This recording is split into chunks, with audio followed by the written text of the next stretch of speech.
Bismillahirrahmanirrahim. Assalamualaikum warahmatullahi wabarakatuh. Di sini saya Milia Kumalasari, mahasiswi Magister Pendidikan Agama Islam UIN Maulana Malik Ibrahim Malang. Jadi pada kesempatan kali ini saya akan mengadakan podcast bersama narasumber kita, yaitu Pak Mursyidul Azmi, MPD. Beliau adalah salah satu dosen PAI yang ada di Unmer. Begitu Pak? Ya. Baik Pak, di sini sebenarnya podcast saya temanya itu tentang pengalaman menjadi dosen. Jadi mungkin saya akan menanyakan beberapa pengalaman jenengan selama mengajar di sini. Sebelumnya mungkin bisa diceritakan bagaimana karir jenengan menjadi dosen di Unmer. Oke, terima kasih. Sebelumnya sudah diberikan kesempatan untuk berbagi kisah dan juga berbagi pengalaman mengenai susah senangnya jadi dosen ya.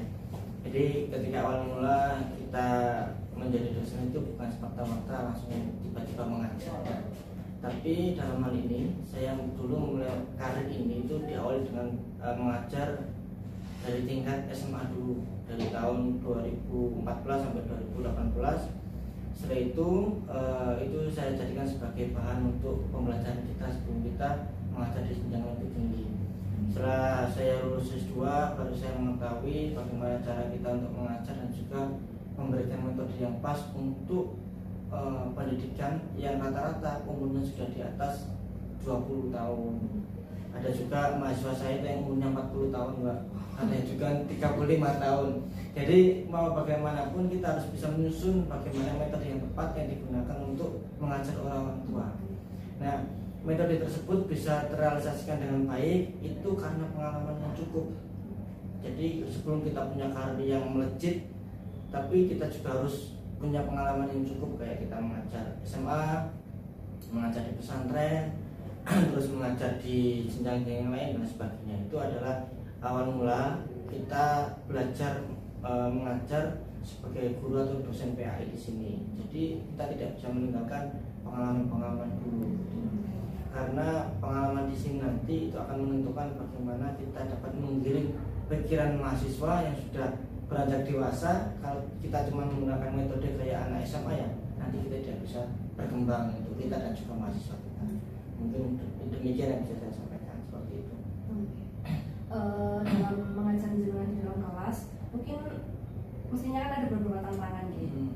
Tantangan apa sih yang jenengan alami dan bagaimana solusi jenengan menghadapi tantangan tersebut gitu? Kalau tantangan pasti ada ya, apalagi awal saya ngajar jadi dosen itu tantangannya mengajar orang yang lebih tua dari saya. Saya itu mengajar orang yang umurnya 40 tahun, 35 tahun. Sedikit banyaknya kita itu mau menyampaikan itu takut undang ilmunya lebih tinggi dari kita gitu. Tapi meskipun demikian kita tidak boleh stuck di sana. Ada yang namanya evaluasi pengembangan diri, Mbak, namanya. Jadi setiap apapun yang kita lakukan setelah mengajar kita harus mengevaluasi. Ataupun ketika kita mau mengajar itu ada yang namanya belajar, yang namanya kalau dalam pesantren itu kan mutolaah.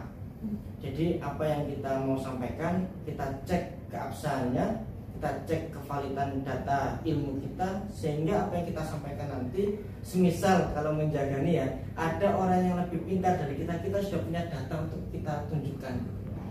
Dan kita itu jadi kayak omon-omon, bukan mengkondo gitu lah, seperti itu. Jadi tantangan kita adalah untuk mengupgrade diri kita ketika kita melihat suasana baru yang belum pernah kita temui.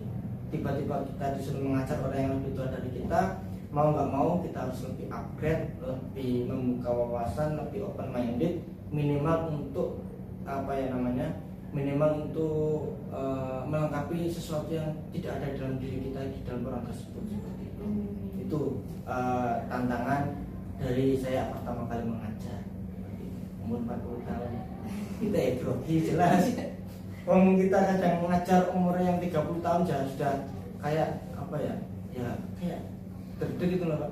Apalagi kemarin saya ngajar semester 7 itu ada yang punya anak 2, ada anak 3, ada yang pernah di semester 7 kemarin itu mahasiswa saya itu ada yang sudah nikah sampai 3 kali juga, bayangkan.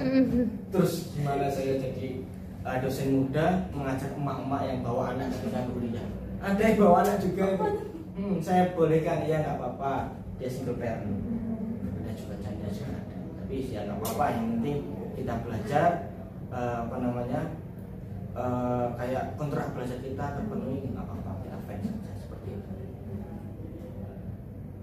Jadi terus bagaimana cara Anda menyesuaikan pendekatan pembelajaran Anda dengan siswa yang bermacam-macam tersebut? Nah, cara kita untuk menyesuaikan dari berbagai macam kulturasi ya, kayak umur, terus ada juga Mbak orang yang beda agama itu ikut mata kuliah agama Islam, ada dari Kristen. Boleh gitu? Boleh, saya fine, saya kalau jadi dosen kan fine, asalkan dia tidak mengganggu di kelas nggak apa-apa.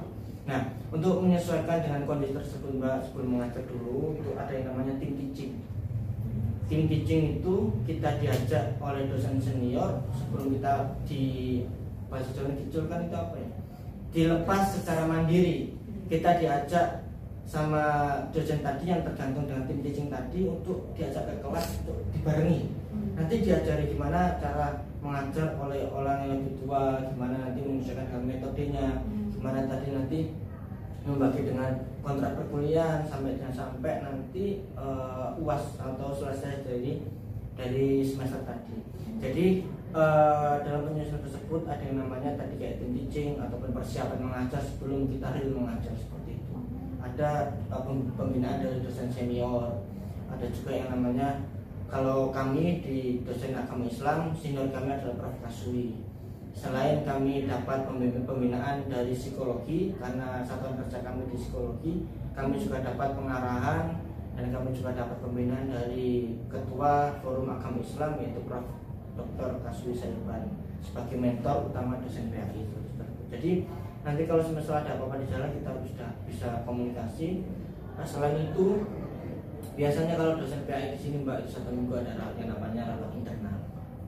Kita membicarakan metode pengajaran seperti apa, terus misalnya nanti ada anak non muslim itu seperti apa, seperti itu.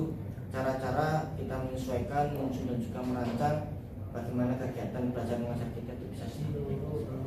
Jadi saling bekerja sama gitu. Saling bekerja sama. Ya. Terus masalah keterampilan siswa nih kan mereka sekarang gitu kelas jenengan kan bermacam-macam sekali. Untuk meningkatkan keterampilan siswa ini bagaimana dengan tantangannya seperti itu?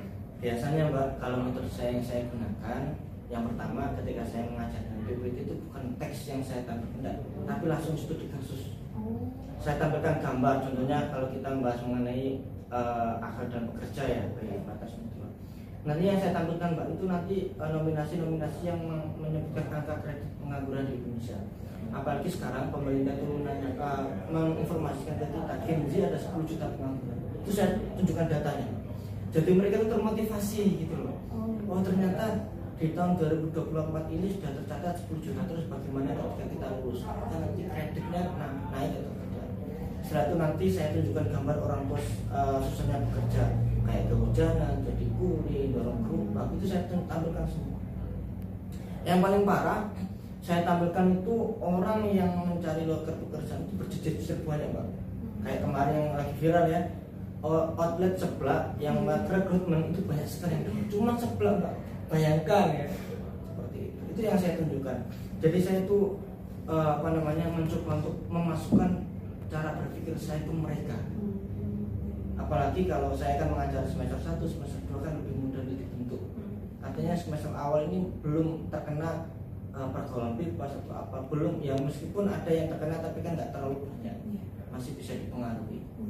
Nah setelah itu Mbak, setelah saya bawa ke dunia saya itu kasih tugas bagaimana cara menganalisa pekerjaan yang baik.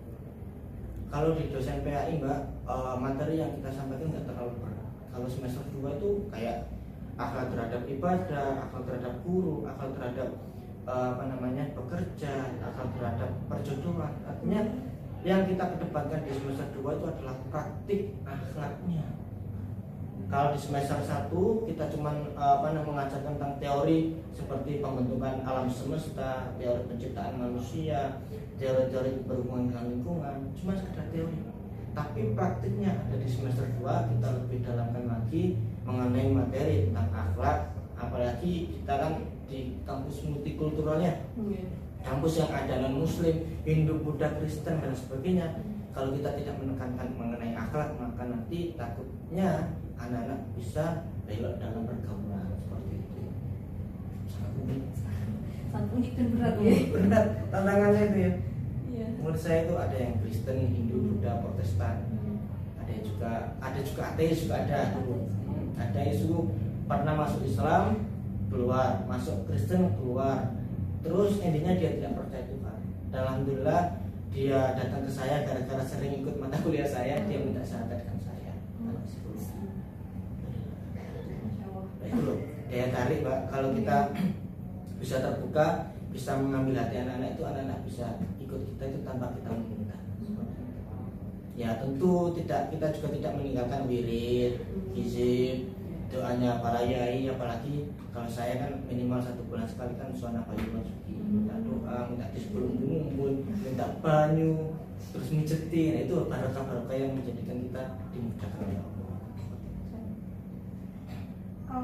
Kalau di dalam kelas itu untuk 1 kali pembelajaran itu kira-kira berapa waktunya berapa? Kalau dosen PAI itu sangat singkat Mbak. Kalau semester 1 itu 2 SKS, 1 SKS-nya 50 menit. Kalau 2 SKS berarti 100 menit 1 kali mata kuliah. Tapi kalau semester 2 cuma 1 SKS cuma 50 menit. Jadi kita juga bisa mengemas dan untuk 50 menit materi tersampaikan semua. Itu tantangan juga. Sangat singkat sekali. Sangat singkat sekali. Apalagi ada anak non Muslim itu juga harus kita pahamkan juga dengan cara dan bahasa yang berbeda. Kalau kita kaku, ini haram, musik haram, dia juga akan berpikiran ternyata Islam cuma menghadapkan haram. Yang bahaya. Bukan rahmatan lil alamin yang kita bawa, malah yang kayak yang kita sodorkan itu bahaya. Dan tantangan berat. Banyak banget. Iya. Multikultural. Multikultural. Tapi matanya kok dalam 1 kelas campur ya berarti? Campur laki-laki perempuan. Muslim non Muslim. Tapi kalau campur itu kayak di mata kuliah wirausaha, saya juga memegang mata kuliah wirausaha dan juga Pancasila itu campur. Muslim, Buddha, Hindu, Kristen, Protestan. Tapi kalau PAI itu memang khusus untuk Islam. Tapi kalau ada anak non Muslim ikut saya persilakan. Tapi kan tidak masuk nilainya. Oh, betul. Cuma sekedar ikut gitu Mbak. Ya kayak tanyakan ngaji gitu aja.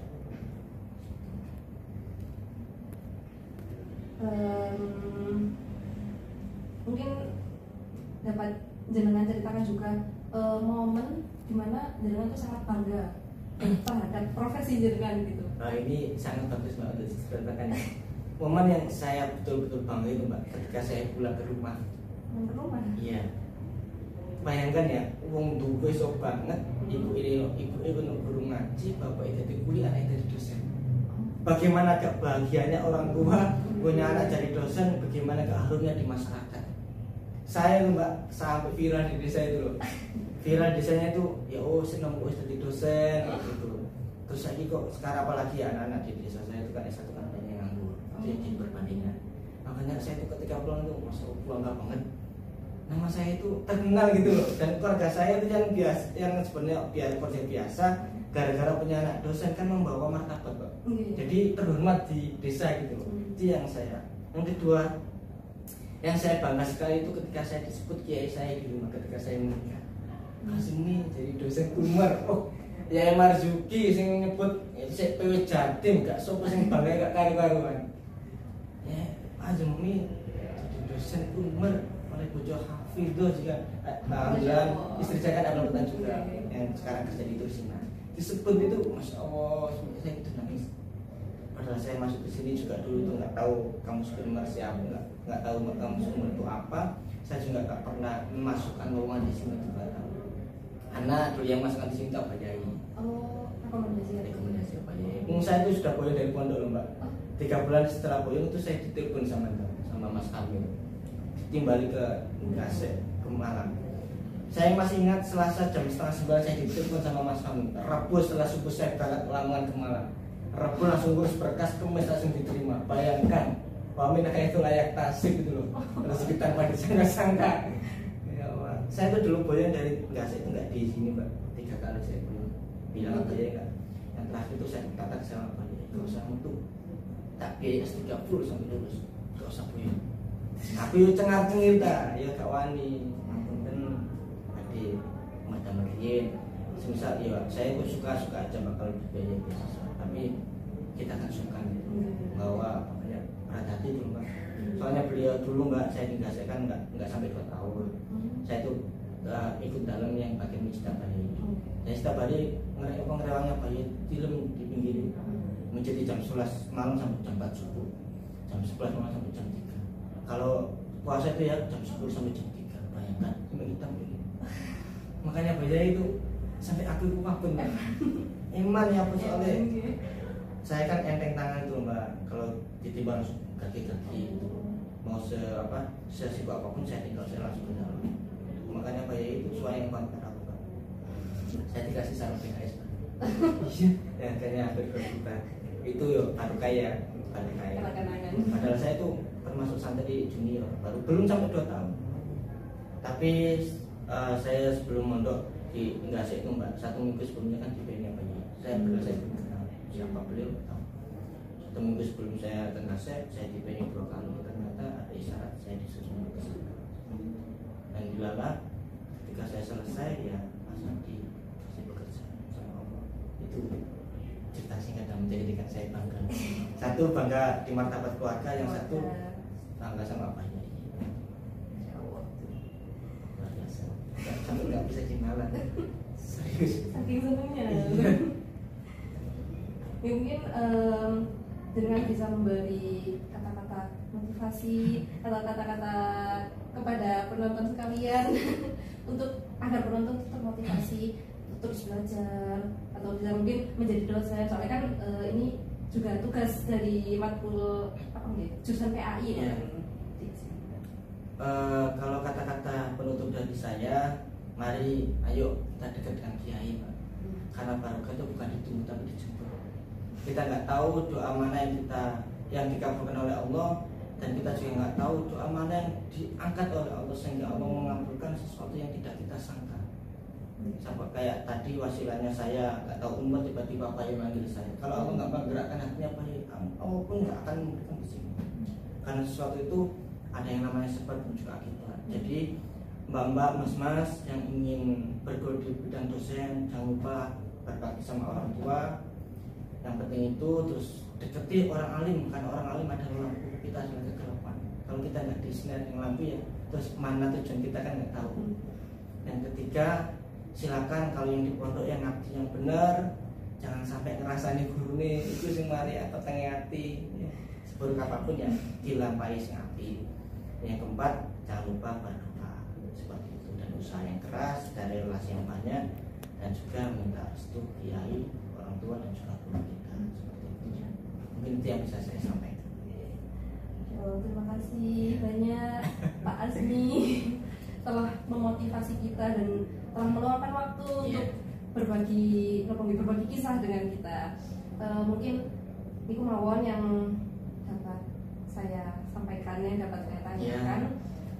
Terima kasih banyak telah meluangkan waktu. Ngapunten mengganggu waktunya. Terima kasih juga pada teman saya yang di belakang layar. Cukup sekian podcast kali ini, semoga bermanfaat untuk teman-teman dan penonton sekalian. Wassalamualaikum warahmatullahi wabarakatuh. Waalaikumsalam warahmatullahi wabarakatuh.